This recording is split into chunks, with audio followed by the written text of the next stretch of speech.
औज़ुबिल्लाहिमिनश्शैतानिर्रजीम बिस्मिल्लाहिर्रहमानिर्रहीम। हज की बात कर रहे थे हम, तज़किया को लेकर एक एक्सरसाइज के सही की हम बात कर रहे थे कि इंसान अपनी इम्कानी हद तक कोशिश करे कि वो अल्लाह ताला के अहकामात के मुताबिक ज़िंदगी गुजारे और अपनी जिबिलतों का गुलाम ना बन जाए। फिर ये है कि उस अरफात का जो मैदान है जहाँ पे इंसान खड़ा होता है, जो वकूफ़ अरफा हज का रुकन आज़म है, और खुले मैदान में खड़ा होना ये क़यामत की एक झलक भी है कि उस दिन भी हम अल्लाह ताला के हुजूर खड़े होंगे एक बहुत खुला बड़े मैदान में। और यहाँ पे भी हम मैदान अरफात में अल्लाह ताला की रहमत तलब कर रहे होते हैं, उसकी मग़फ़िरत तलब कर रहे होते हैं कि वो हमें माफ़ कर दे और हमें कामयाब कर दे इस दुनिया में भी और आखिरत में भी। और आखिरत के मैदान में भी खड़े होके हम उसकी रहमत ही की तरफ हमारी निगाहें होंगी कि वो हमें भी एक पास टिकट दे दे कि तुम कामयाब हो गए। तो ये भी आप देखिए। फिर रमी, शैतान के वसवसों को कंकरियां मारना है, और असल में तो अपने नफ्स लवामा को ही कंकरियां मारना है, उसको वीक करना है। कुर्बानी, कि आज अगर मैं जानवर कुर्बान कर रही हूँ तो मैं अल्लाह की खातिर कुछ भी कुर्बान कर सकती हूँ।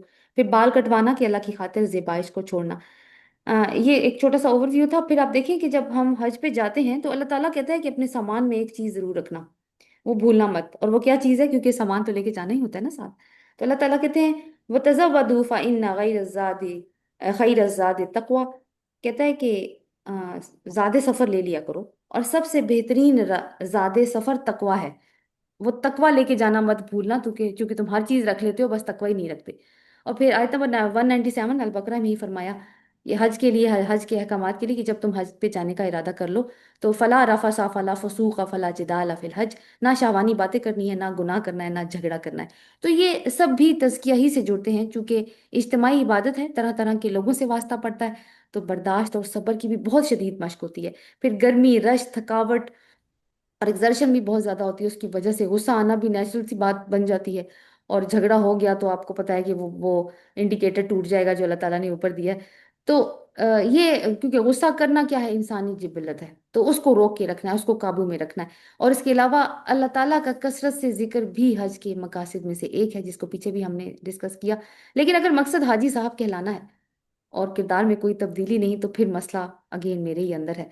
तज़किया वही होता है जो जाए नमाज से उठने के बाद नजर आए, रमज़ान के बाद भी रोक के रखे, और ज़कात देने के बाद और सदकात देने के बाद आजिज़ी दे। और ये कॉन्शियस एफर्ट मांगता है, खुद ब खुद कुछ नहीं होता।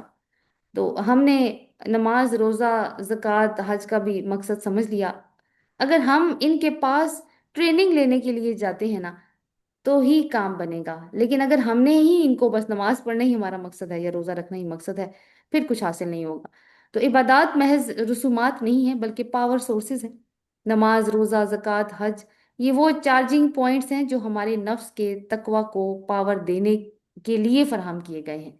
अगर ये दुरुस्त काम करें तो तज़किया शुरू हो जाता है नफ्स का। जैसे कि हमने मोबाइल फ़ोन की शुरू में मिसाल पढ़ी थी। तो अगर इबादत के इनपुट्स के बावजूद नफ्स की बैटरी चार्ज नहीं हो रही, तो इसका मतलब है कि कोई ना कोई बैकग्राउंड ऐप, यानी नफ्से अम्मारा, ज्यादा स्ट्रांग है। तो स्मार्टफोन की असल कारकर्दगी चार्जिंग के दौरान तो नहीं होती ना, बल्कि वो होती है जो वो चार्जिंग के बाद शो करता है पूरा दिन, अगर वो हमारे लिए हमारे जो भी हम यूजेज कर रहे होते हैं उसमें वो काम कर रहा होता है। तो जो जो चार्ज सिस्टम है उसको अलर्ट रखना है। लेकिन ये है कि कुछ वायरसेस भी निकालने पड़ेंगे, और वो वायरसेस कौन से होंगे वो इंशाल्लाह फिर हम अगले सेशन में देखेंगे। आज का सेशन यहीं तक था। अल्लाह तक़ब्बल मिन्ना इन्नका अंतस समीउल अलीम व तुब अलैना इन्नका अंतत तव्वाबुर रहीम आमीन। सुब्हानकल्लाहु व बिहम्दिका नशहदु ला इलाहा इल्ला अंता नस्तगफिरुका व नतूबु इलैक आमीन। अस्सलामु अलैकुम व रहमतुल्लाहि व बरकातुहू।